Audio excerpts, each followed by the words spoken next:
Hey guys, like I said, I'm going to do Crested Gecko carrot guide, and this is just going to be a video saying what I do, what I've seen other people do, what you can change, just kind of like the basics. So, to start off, I use an Exoterra 18 by 18 by 18 tank for one Crested Gecko. If you want more than one Crested Gecko in a tank, like 2 or 3, then I recommend the 18 by 18 by 24, I think it is.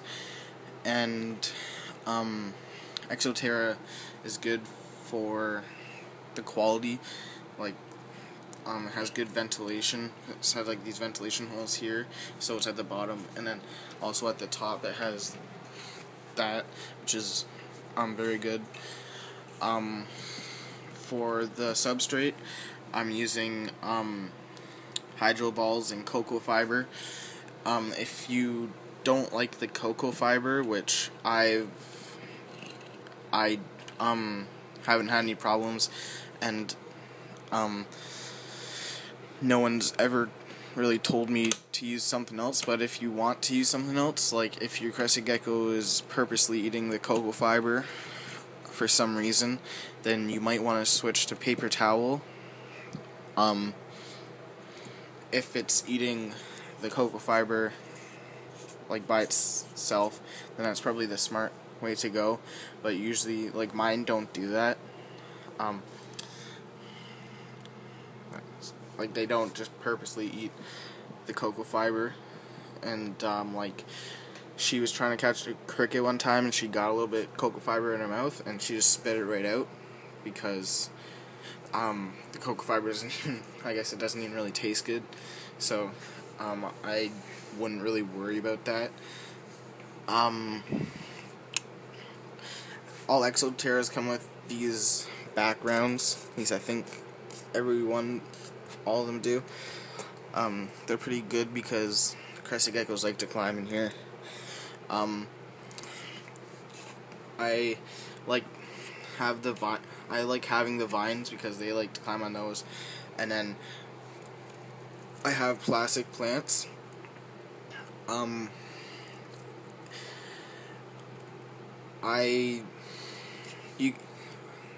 It'd be harder to keep real life plants, like live plants, but if you want to do that, then you could like make your tank look awesome, other than mine just like a mess.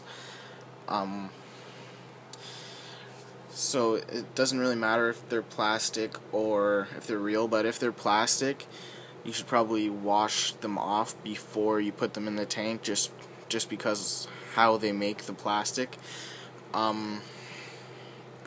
You wouldn't want like any of like the chemicals that they wash it off with in your tank, just in case.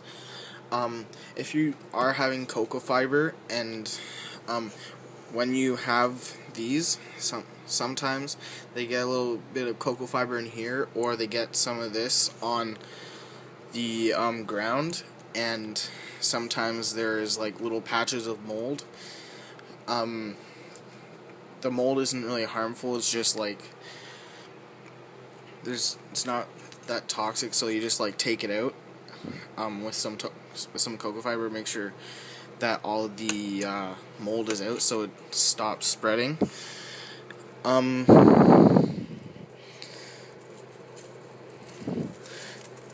For taming, you pretty much just hold them and like this.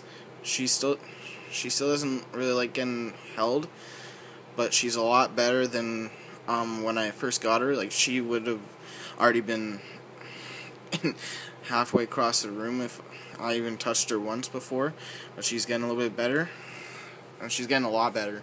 I can hold her for a little bit, but just when she gets annoyed enough, she'll just go. But Hades is awesome at holding. Once I get him out, he's like, he doesn't know what he's doing, and then when he's like this, I can usually hold him for a long time because he's good.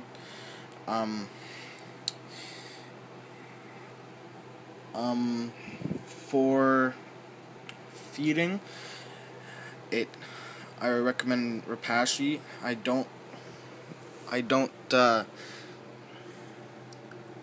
Rapashi is just like, I think, the best one. Yeah, go. Go. Alright. I think Rapashi is the best one. I just have it in here. I need to get some more soon.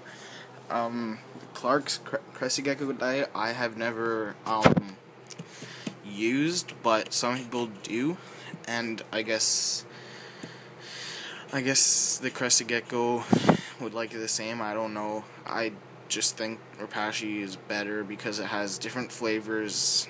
You can see which one Crested Gecko likes better. And you can buy more of it, and I just think it's a better brand. All you have to do is mix the powder with water, and you can either put it in a bowl or just like in a cap like I do. And she usually eats a lot. I don't know why she didn't eat last night. Maybe she just didn't feel like it. But what else? For they don't need heat. They don't need lamps. They don't need UVB. But if you have like a window with like sun,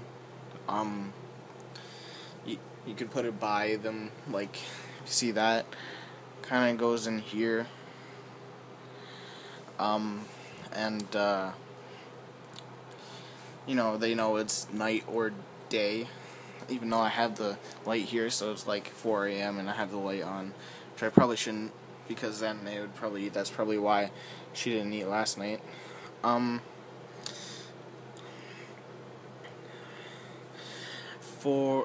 They need, the reason I have the hydro balls and cocoa fiber, because they're easier to keep the humidity in. And I have this garden sprayer, water only, and yeah, I need to pump it more, but I spray it down once or twice a day. And the cocoa fiber and the humidity, the hydro balls keep the humidity in pretty well. These guys are good at room temperature. If they're too small, and like mine, and they want to, like, these guys were trying to like go at each other to try to like mate, then you could like cool it down a little bit so that they won't really care as much, because they more like the warmth for that, so because it's more humidity and all that. So like, look, she's gonna lick the leaves now. That's how they get their water, and then from their Rapashi too. So what was I saying? Oh yeah, when it's colder, they're kind of more like in hibernation, I guess, so they just do their own thing.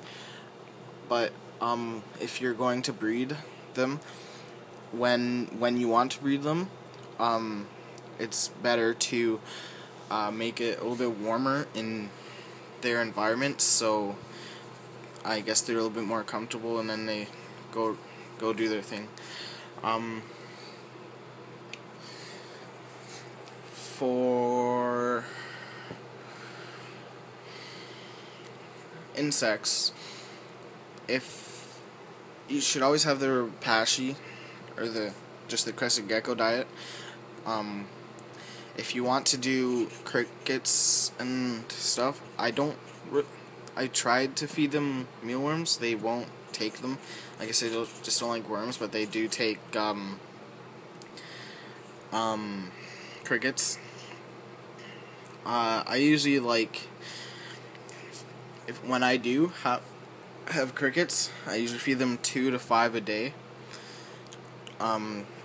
depending on how their weight is, because I want to get them up more. You don't have to feed them crickets. Like people, like people at Pangea, they stated on their Crested Gecko care guide that they have multiple geckos that they only feed Repashy or Crested Gecko diet, and their geckos are 100% healthy, and it is you don't need the crickets, but if you want, then you can feed them that. I'm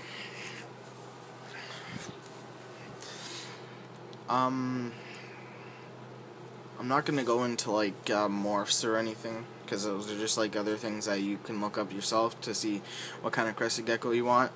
If you want to know, this is a Harlequin Crested Gecko. You can kind of see like the sides are more dark, and then the more patterny stuff is all across the head and the back. It's pretty cool. And then Hades down here, I already showed you him. Maybe I can find him again if he's not. He's back here. He's a tiger. Oh no, not going in our cage. He's a tiger. You can see I like these ones because they're like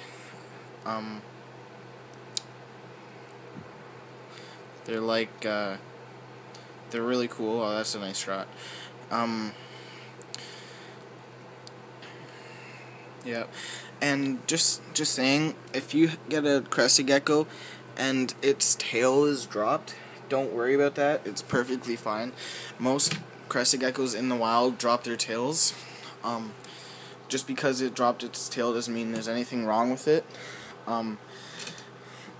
It's perfectly fine to have a Crested Gecko with his tail dropped.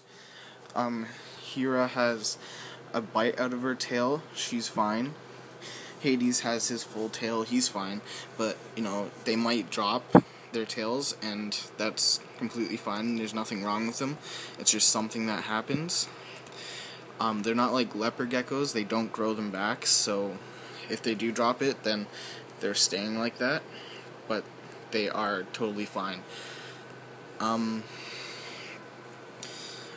may have missed stuff, but if you have any questions, please comment below. Please rate the video.